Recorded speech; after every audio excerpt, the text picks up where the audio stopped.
Useful. Center target. Hit. Top right corner. Hit. Metal center plate. Oh, awesome. There we go. Hit. Center hit. Got him. Hit it. Beautiful. Nearly dead center. Got it. Hit. Bottom left. Right on edge of target. Hit. Good shot, mate.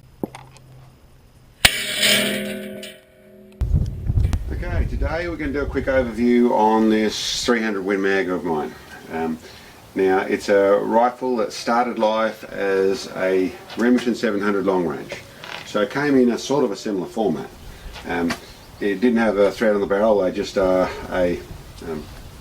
26-inch barrel, heavy varmint, not fluted, and obviously the normal action bits and pieces.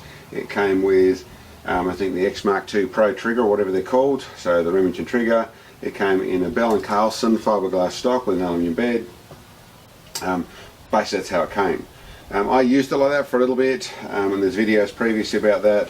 I changed over to this Bell & Carlson A5, I think it's called the Medalist stock. Simply I like the hand position better, I like how it sits, I like how things lay down there a little bit nicer, and that's why I changed over to it. But it shot pretty well with the other one. Changing over this stock, other bits and pieces I changed which I should go through. I have a 40 MOA rail on it, which is the NightForce rail, and a 40 MOA Ultralite Unimount set of rings under this NightForce ATACR scope. One of my favourite combos, works really nicely, 5x25 scope. It's set up where with the 40 and 20, which is a 60-minute of cant on the scope, gives me a full 120 minutes. So this one here I can actually use 128 minutes of elevation is what I get out of this, being able to dial 128 minutes of elevation. Works really nice on that. It's been set up like that the whole time, haven't messed with it at all. As I said, I changed the stock, I put it in this. This stock's actually modified. I chopped it off the front here and made an internal mount. I've done it a few ways, but this has got an internal hunk of steel inside here to accept the modified TRG bipod.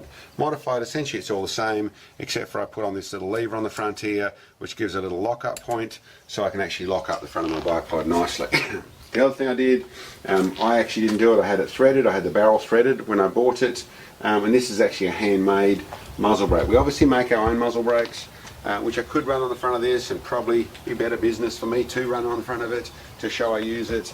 They work really well. I've got on the 7mm, got on other ones, but this is a bit of my history. This is a handmade one where I actually milled out the bottom plate, welded on the top plates. It's all very square, quite small, works really well, shoots really nicely, and as with most things I have, if they're working really well, I don't mess with them. That's what that is up the front there. Down the back, changed the trigger out. I put in, I had to run a basic trigger for a little while. I then actually changed to a Kelvin Elite, the Timney Kelvin Elite. I really like them. That's what's running in there now. Bolt knob, it has just the bolt-on KRG plastic bolt-on bit. Yes, I could probably thread that, cut it down and put on a proper one. I like the, a bit nostalgic about the Remington 700 knelled knob. I like the fact that it's under there, and this works fine. But otherwise all that is working, and as is otherwise all very stock and factory in that side of things. They run a 1 in 10 twist barrel, and I shoot the 230 grain bullet, the Berger 230 grain hybrid. Works really well, shoots really nicely. Down the back of the rifle it has all the normal bits and pieces I have. The Medalist comes with it, or the A5 comes with all these bits and pieces.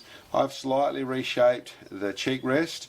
I took a little bit out of this side of it to make it fit my face a little bit nicer. And down the bottom here I've mounted my bag rider. I actually screwed in, this is an aluminium block here, there's a solid bolt through here, and this bag rider has a piece of steel with a thread on it that actually goes up at 45 degrees in through here. Drilled right up in there, mounted there, bolted to the back here to the aluminium block, so it's solidly mounted on there. Last piece of details to go with this rifle would be, I have, as on most of them, I have this US Optics bubble level, which is a swivel one, so it can swim out of the way, but I have that set up there as I use for my cant bubble. I think that's about the bits and pieces. This one, like I said, shoots really well. It's a great gun to shoot. It always performs well for me. I did run the 215 grain burgers for a while. They were okay, but the 230s and this thing go together really well. Anyway, that's an overview on this 300 Win Mag. I'll attach it to, there's a video we just did in trying to shoot an egg at 1100 odd yards. I'll attach it to that. We've shot this one, it's actually been out just over 3,000 yards, is our longest shot with this little fella, and it performed really well.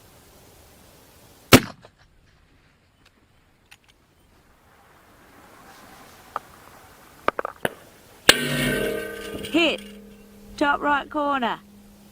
We've got at 1 o'clock, 2 inches from the right edge of plate.